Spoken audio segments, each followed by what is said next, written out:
जन स्वराज के सूत्रधार प्रशांत किशोर ने आज बेतिया में बिहार बदलाव इजलास को संबोधित करते हुए नीतीश सरकार पर तीखा हमला बोला। पीके ने कहा कि 20 साल मुख्यमंत्री रहने के बाद चुनाव से ठीक पहले औद्योगिक नीति की घोषणा करना जन स्वराज के डर का नतीजा है। उन्होंने दावा किया कि जन स्वराज की वजह से ही पेंशन और मानदेय बढ़ा है। आगे रोजगार के लिए बिहार के युवाओं को पलायन नहीं करना पड़ेगा। पटना में मंत्री की गाड़ी पर हुए पथराव पर उन्होंने कहा, नीतीश सरकार ने जनता पर लाठियां चलाई, अब जनता नेताओं का विरोध कर रही है।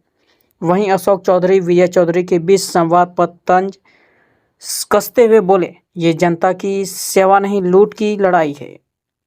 मुस्लिम समाज ने से संवाद में पीके ने कहा, देश के 50% हिंदू भाजपा के खिलाफ हैं, उनमें से 20% भी मुस्लिमों के साथ आ गए तो लड़ाई हमारी जीती हुई है।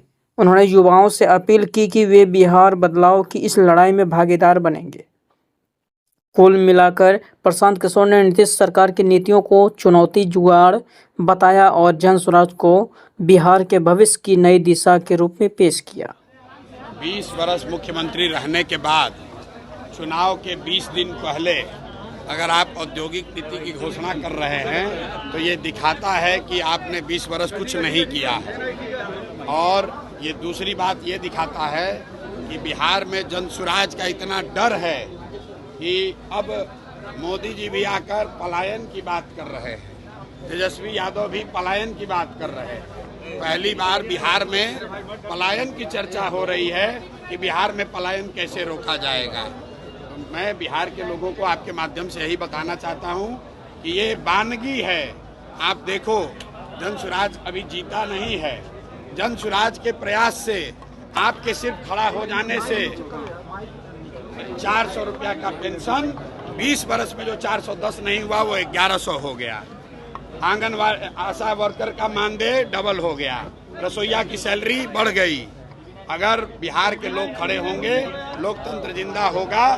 तो अभी शुरुआत है, आगे आगे देखिए होता है क्या। छठ के बाद बिहार का कोई युवा मजबूरी में 10-12 हजार रुपए के रोजी रोजगार के लिए बिहार छोड़कर बाहर नहीं जाएगा।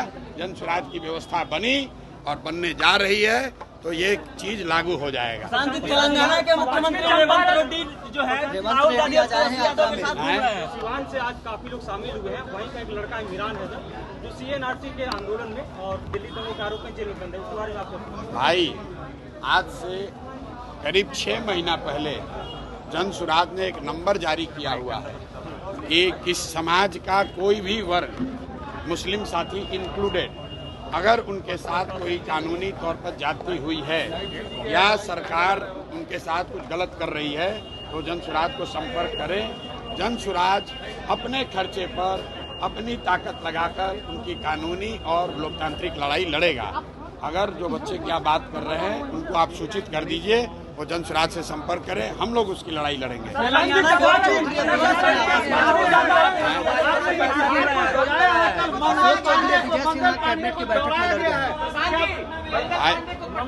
देखिए, ऐसा है, लोगों ने मान ली है क्या? देखिए, मैंने आपको पहले कहा है कि पिछले 3 वर्षों में पटना की सड़कों पर बिहार के लोग पीटे गए हैं।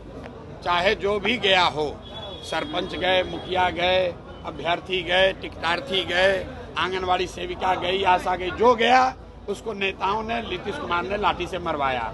अब जनता की बारी है, जनता जग गई है। और आप देखिएगा, जब ये गांव में लोग आएंगे इनको जनता दौड़ा दौड़ा कर मारेगी। वोट की तो बातें छोड़ दीजिए, इस बार कई नेताओं की हिम्मत नहीं होगी कि वो गांव में वोट मांगने आए। क्यों? क्योंकि आप उन्हीं गांव के बच्चों को तो लाठी से मारे हो। पुलिस वालों ने जूता पहनकर इन्हीं बच्चों के पेट पर लात रखा है।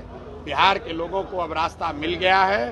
राजद के डर से नीतीश भाजपा और मोदी के डर से लालू का लालटेन जलाने की मजबूरी खत्म हो गई।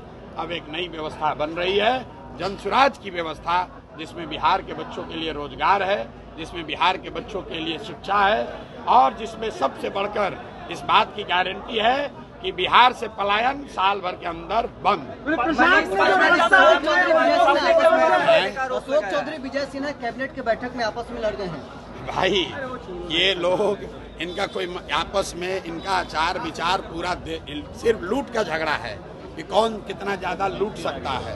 आप बताइए, अशोक चौधरी जैसा सर्वदलीय नेता जनता के पैसे से हेलीकॉप्टर से घूमकर अपने बेटी को साथ में लेकर अपना चुनावी प्रचार कर रहे हैं। कोई नहीं पूछ रहा है कि हेलीकॉप्टर का पैसा कौन दे रहा है। जरा अशोक चौधरी से पूछिए कि सरकारी योजना का शिलान्यास उद्घाटन जो पहले से मुख्यमंत्री कर दिए, उसी का फिर से उद्घाटन करने हेलीकॉप्टर से जा रहे हैं। ये नेताओं का कोई वजूद नहीं है। जनता समझ चुकी है, इनका रास्ता खत्म। पश्चिमी चंपारण में 2